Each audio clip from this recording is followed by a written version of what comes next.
औज़ुबिल्लाहिमिनश्शैतानिर्रजीम बिस्मिल्लाहिर्रहमानिर्रहीम अस्सलाम वालेकुम वरहमतुल्लाहि वबरकातुहू। जुग्राफ़िया छठी जमात के लिए इसमें आज हम देखेंगे सबक नंबर 3 ग्लोब नक्शे का मवाजना और इलाकाई सैर। तो इसमें हम सबसे पहले सफ़ा नंबर 16 पे दिखाई गई तस्वीरों को ध्यान से देखेंगे। तो आपको इन तस्वीरों को अच्छी तरह से समझना है कि ये तस्वीरें कौन सी है। तो इसमें हम देखेंगे कि इसमें जो है ग्लोब और नक्शे के फ़र्क को हमको समझते हुए ये तस्वीरें समझनी है। तो ये जो हमें नक्शा दिखाई दे रहा है ये दुनिया का नक्शा है, भारत का खाका नज़र आ रहा है और ये है ग्लोब। तो इस तरीके से हमें अलीफ में जो है दुनिया का नक्शा, बे में भारत का खाका और जिम में ग्लोब दिखाई दे रहा है। तो इसमें हम कुछ सवालात के जवाब हासिल करने की कोशिश करेंगे कि कौन सा वसीला तालीम मुस्तैय यानी सपाट है। तो हम देखेंगे कि नक्शा जो है सपाट है और कौन सा तालीमी वसाइल गोल है। तो ग्लोब जो है वो गोल है। किस वसीला तालीम के ज़रिए आप दुनिया के पूरे रकबे को बैक वक्त देख सकते हैं।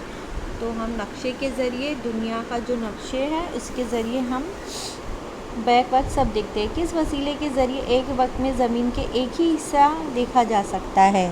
तो हम नक्शे में एक वक्त में एक ही हिस्सा देख सकते हैं। तो इस तरीके से हम अलग अलग क्वेश्चंस के ज़रिए समझने की कोशिश करेंगे। तो हमने इसमें क्या समझा वो देखते हैं। इन तमाम मुशाहिदों के बाद एक बात हमारे जहन में आती है कि नक्शा 2 पहलवी होते हैं और ग्लोब 3 पहलवी होते हैं। 2 पहलवी एशिया की लंबाई और चौड़ाई होती है, लंबाई और चौड़ाई मिलकर इसका रकबा बनाती है। 3 पहलवी एशिया की लंबाई, चौड़ाई और ऊंचाई होती है और इन तीनों के मिलने से शय का हजम बनता है। नक्शे के ज़रिए दुनिया का और महदूद इलाके का भी मुताला किया जा सकता है। ग्लोब चाहे जितना छोटा या बड़ा रहे, ये कुर्रे ज़मीन का नक्शे सानी होता है। यानी कि कुर्रे ज़मीन यानी हमारे ज़मीन का एक छोटा सा हिस्सा हम ग्लोब के ज़रिए देख सकते हैं।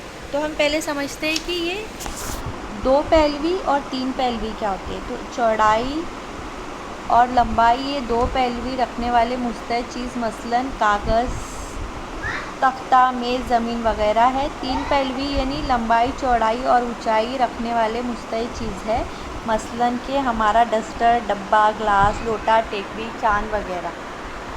अब जोग्राफियाई सैर। तो हम मालूमात हासिल करेंगे जुग्राफियाई सैर की। तो जुग्राफियाई सैर क्या होती है। जुग्राफिया मज़मून के लिए जुग्राफिया सैर नहायती अहम तरीक़ा तालीम है। इसमें किसी इलाके की सैर की जाती है। इस सैर के ज़रिए वहाँ के जुग्राफियाई और समाजी हालात का इल्म होता है और मुकामी लोगों के साथ बाहमी गुफ्तगू करने का अमली मौका भी हासिल होता है। जुग्राफिया हालत मालूम करने के लिए आप अपने उस्ताद की रहनुमाई में दर्ज झैल मकामात में से किसी एक मुकाम की सैर के लिए ज़रूर जाएं। मसलन सियारगाह यानी प्लानिटेरियम, डाकघर, बस स्टैंड, मॉल, टेकरी में साहिल समंदर, छोटा सा सन्नती मरकज़ वगैरह। इन मुकामात पर पाए जाने वाली चीज़ों की मालूमात हासिल करके अपने मुशाहदे का इंदराज करें। इलाकाई सैर के दौरान उस्ताद आपको मुतल्लका इलाके की मालूमात देंगे। उस्ताद की मदद से एक सवालनामा तैयार कीजिए। ज़रूरत पड़े तो कुछ लोगों से मुलाकात करके अपनी बयाज़ में लिख लें और तस्वीर और खाके बनाएं। सफ़ा नंबर 18 पर दिखाई जाने वाली 3.2 शक्ल अर्था की है। तो ये अर्था क्या है। अर्था दुनिया का सबसे बड़ा घूमने वाला ग्लोब है। रियासत मुत्तहदा हाय अमेरिका की रियासत मीन के शहर यारमूत में ये अजीमुल जैसा ग्लोब नस्ब है। इस ग्लोब की रफ्तार को ज़मीन की महवरी और मदारी गर्दिश की रफ्तार के ऐन मुताबिक रखा गया है। तो ये अर्था वहाँ पे देखने लायक चीज़ है। ये इसको हम भी देख सकते हैं और ये जो है दुनिया का सबसे बड़ा ग्लोब है।